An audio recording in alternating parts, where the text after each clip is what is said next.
His loyal German shepherd stood guard with sharp eyes and a low growl in his throat, even though the café was filled only with the peaceful sound of soft piano music and the gentle clinking of spoons against porcelain.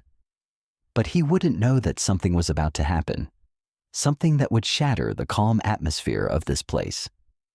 It was a pleasant weekend morning on Sansom Street, the sky crystal blue, and inside a classy, bustling café, customers were enjoying their morning drinks.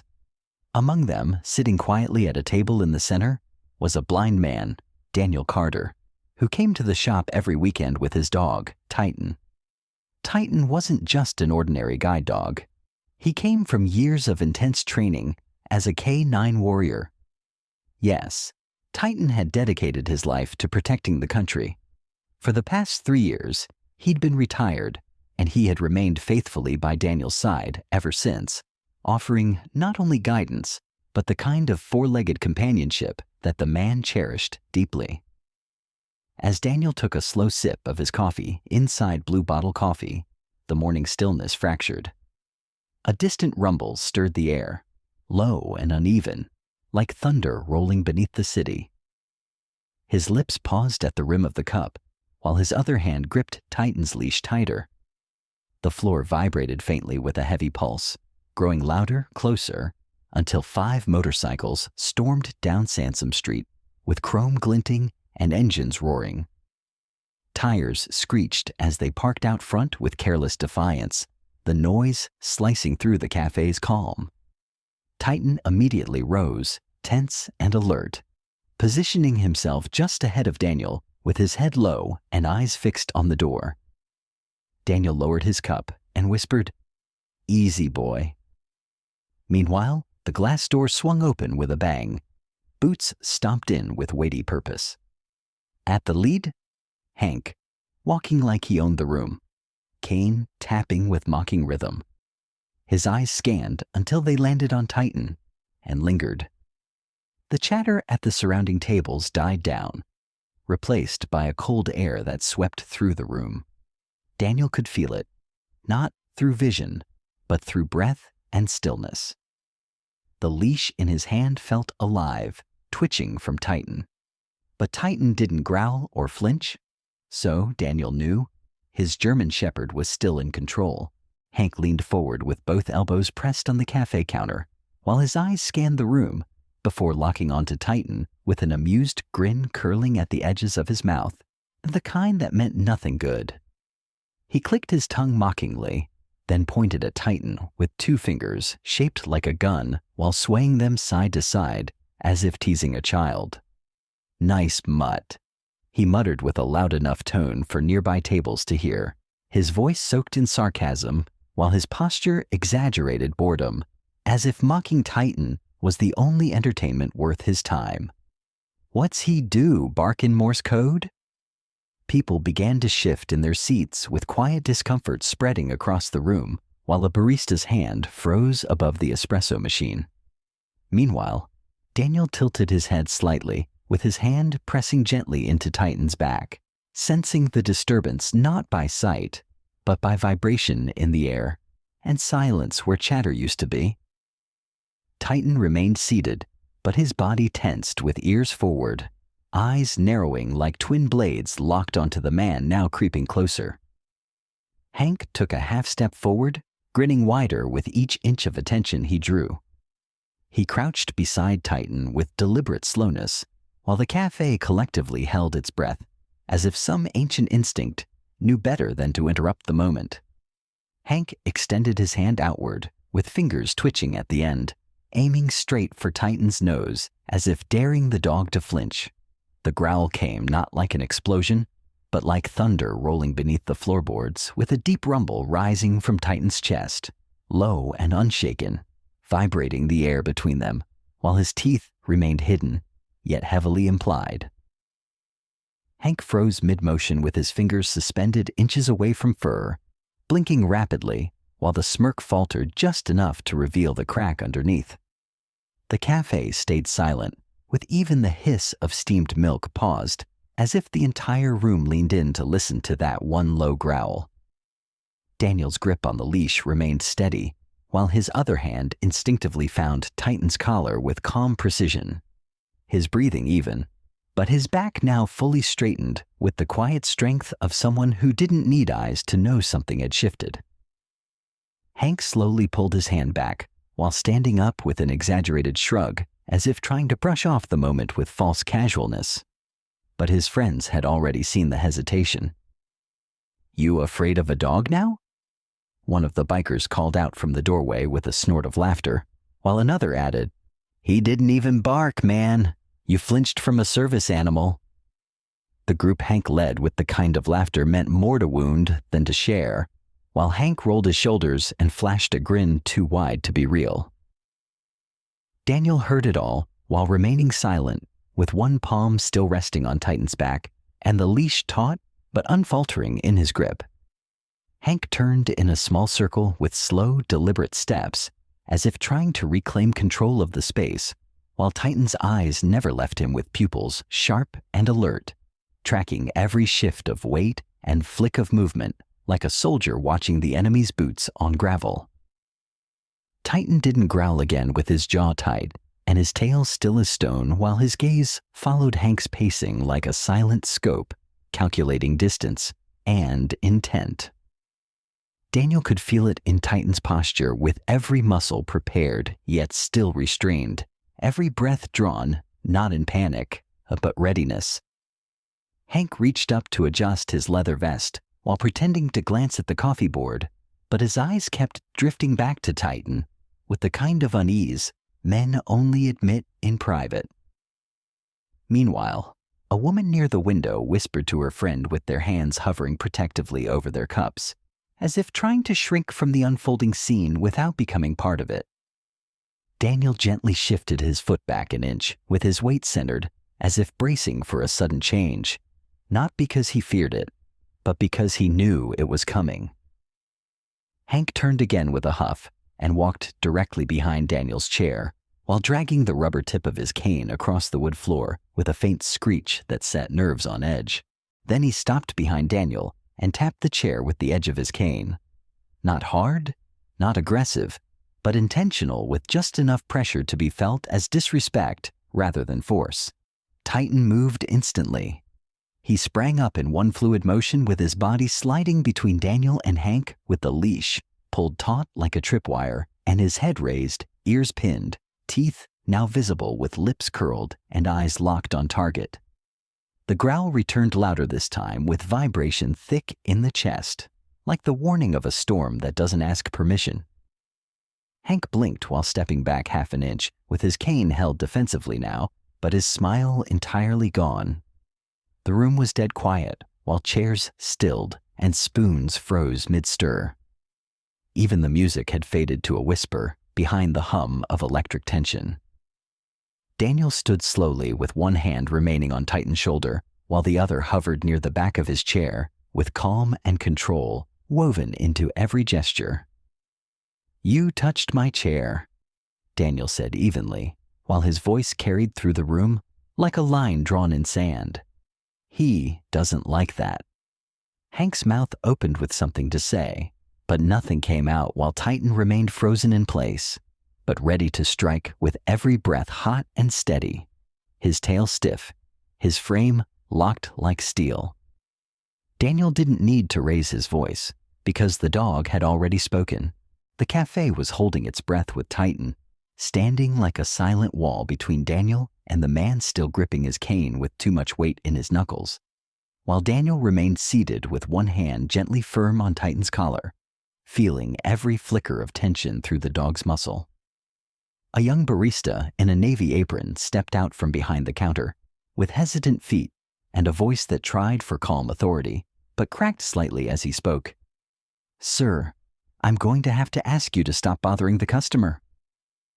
He didn't get further because before he could finish, one of Hank's friends, a bulky man with a buzz cut and a tattoo of brass knuckles on his forearm, stepped in front of him with a smirk and a tone soaked in mock concern.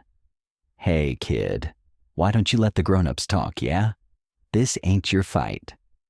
The barista froze mid-step, with his eyes darting to Daniel, then to Titan, then back to the larger man whose smile never reached his eyes. And after one more shaky breath, he backed away with a quiet apology, barely audible, as he retreated to the counter while the rest of Hank's crew spread slightly to form a loose wall of presence. Not physical contact, but thick enough to stop interference. "Your behavior is unacceptable," the older woman said, rising slowly from her corner seat with her voice calm but piercing through the cafe's tension like a piano note in a silent room. "You're frightening the dog and putting a blind man in danger." Her words hung in the air with the weight of authority, drawing every eye as she stepped forward with polished shoes, tapping confidently across the floor, while her tailored gray blazer shifted with each motion, and silver earrings caught the sunlight like sharp punctuation marks to her presence. She paused near the center of the room, with her gaze locked on Hank, and her voice rising just enough to cut through the silence without ever sounding angry. "That's enough." Hank turned toward her with a laugh already forming, but it stumbled midway, caught by the cold, unwavering look in her eyes, while she continued walking forward like she had every right to command the room. "That's enough," she said with the kind of authority that doesn't ask for agreement, only results. Hank turned with a half-laugh already forming, but it died in his throat when he saw her face and the unimpressed calm behind her eyes while she continued. "You've made your point. Now back off before you make a bigger mistake." Hank scoffed while glancing at his crew, as if searching for someone to back him up before barking. "Who even are you, lady?" "I'm someone who's been watching since you walked in like you owned the room," she said with her chin raised slightly. "And someone who knows what intimidation looks like, even when it wears cheap leather and a bad attitude." Laughter rippled from the far tables, not loud, not mocking, but sharp enough to dig. And Hank's smile faltered as his cheeks colored while he tried to recover with a sneer. This fancy place wasn't meant for blind guys and their mutts anyway. A hush dropped so heavy it made the floor feel heavier, with the woman's expression hardening, while her voice dropped lower but carried stronger. "Then maybe you don't belong here either." Hank's face tightened with embarrassment, bruising into anger, while his eyes darted from her to Daniel, then to Titan, whose stance never shifted, but whose stare seemed to press deeper with each second. Then, with a sudden sharp motion, Hank stepped to the side and swung his boot at the nearest chair with all the frustration of someone losing control, sending it sliding across the floor directly at Titan, with a screech that turned heads and startled gasps from half the cafe. Titan moved before anyone could blink, dodging the flying chair with the practiced reflexes of a trained sentinel, while his paws hit the floor with a scrape, and his body lowered into a crouch, breath tight and deep with a growl rising again from his chest, not hidden, not low, but fierce and full and alive. Daniel rose slightly from his seat, with one hand still anchored on Titan's back, while his other gripped the edge of the table, not because he was afraid, but because he knew exactly what came next if the leash gave an inch more slack. Hank had frozen, startled by how fast Titan had responded, but refusing to show fear, while his hand went instinctively to the cane again. He stepped forward, just enough to break the safe space between them, with his eyes now locked on Daniel instead of the dog, while the cane lifted halfway, hesitating, but threatening, and for a fraction of a breath, the cafe felt like it tilted. Titan launched, not uncontrolled, not wild, but with full precision and trained restraint, moving like muscle poured into a perfect line, inserting himself between Hank and Daniel with a force that sent the cane clattering against a chair leg as the growl returned louder than ever, echoing off ceramic mugs and windows while the leash pulled taut between man and dog. Hank stumbled backward with his arms half raised as if to defend or maybe surrender, while Titan's body remained still but braced, with teeth bared and shoulders squared and a tail stiff as steel, while Daniel stood fully now with his frame calm and unmoving. Around them, the cafe froze again. No clinks, no murmurs, just eyes wide and held breath. Daniel, though he couldn't see the look on Hank's face or the flicker of uncertainty finally surfacing in the eyes of his friends, felt it in the tension of the leash and the electricity in the room, with the weight of judgment shifting slowly away from them and toward the man who had tried to provoke a storm. He didn't understand. He didn't raise his voice, didn't need to, while his words came steady and smooth with the edge of finality under each syllable. "You kicked a chair at a working dog and raised a stick at someone who can't see it coming," he said while his hand remained firm on Titan's back. "You think that makes you strong?" Hank didn't answer, but Titan didn't need him to. His stance, his breath, his growl, all said the same thing. Take one more step. For the first time since he entered, Hank took a real look at Titan, not as a joke or a mutt or a prop, but as something older, stronger, and trained for moments far worse than this. Daniel listened to the silence with a slow breath, while Titan held the line with the patience of a soldier.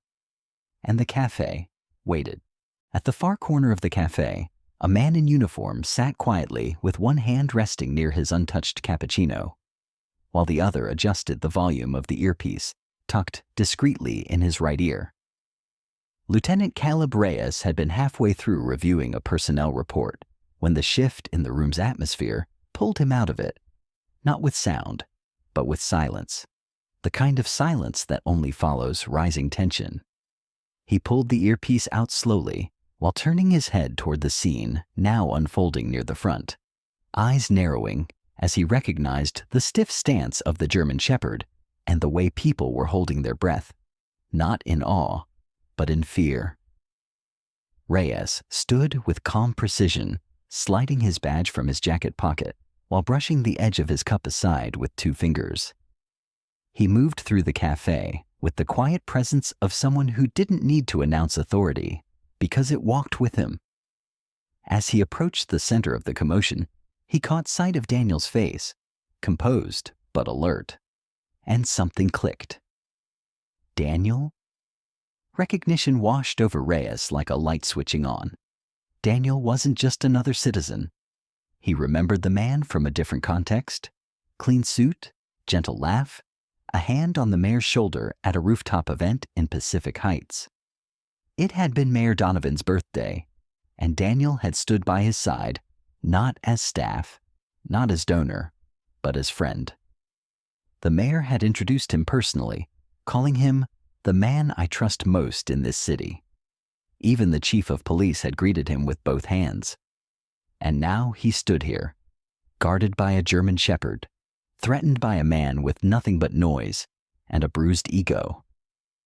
"Is there a problem here?" Reyes asked, his voice steady and low, but with enough steel to turn heads.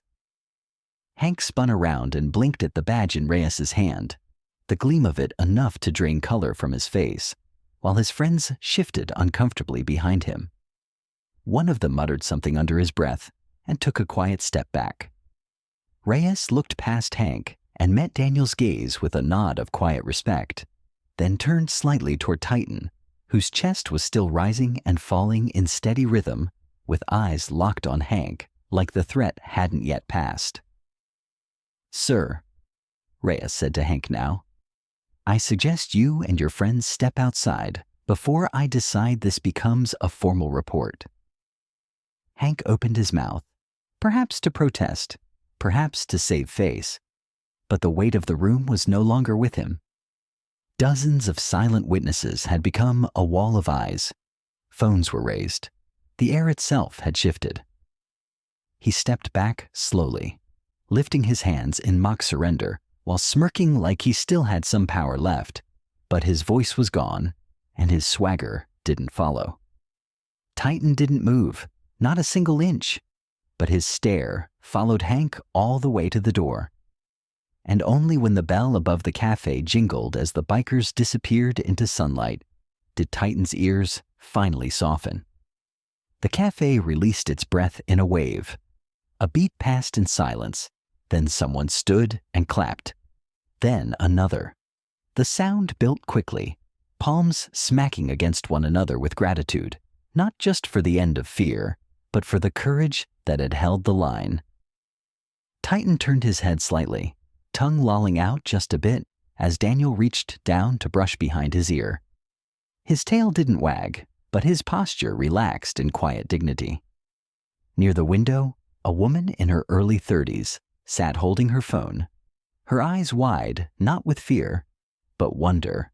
She had captured it all: the standoff, the growl, the moment Titan placed himself between danger and the man who couldn't see it coming.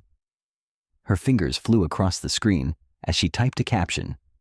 "This is Titan, a retired K9. He stood between a blind man and a bully, without hesitation. Heroes don't always wear uniforms. Sometimes they wear fur." She hit upload while her heart still raced. Within hours, the video hit 1.2 million views on YouTube, shared by news outlets and animal organizations, praised in thousands of comments. Headlines bloomed across timelines like wildflowers after a rainstorm. German Shepherd protects blind man from aggressive biker in viral café standoff. Loyalty in action, former police dog still doing his job. The dog who didn't blink. And days later, when Daniel sat quietly in the same cafe, sipping the same roast with Titan resting peacefully at his feet, a stranger walked past and paused just long enough to whisper, "Thank you for raising a hero." Daniel just smiled, because he didn't raise Titan, but the instincts of a German Shepherd. No one can bully you, not when loyalty stands beside you on four legs with a quiet growl and a heart that never looks away.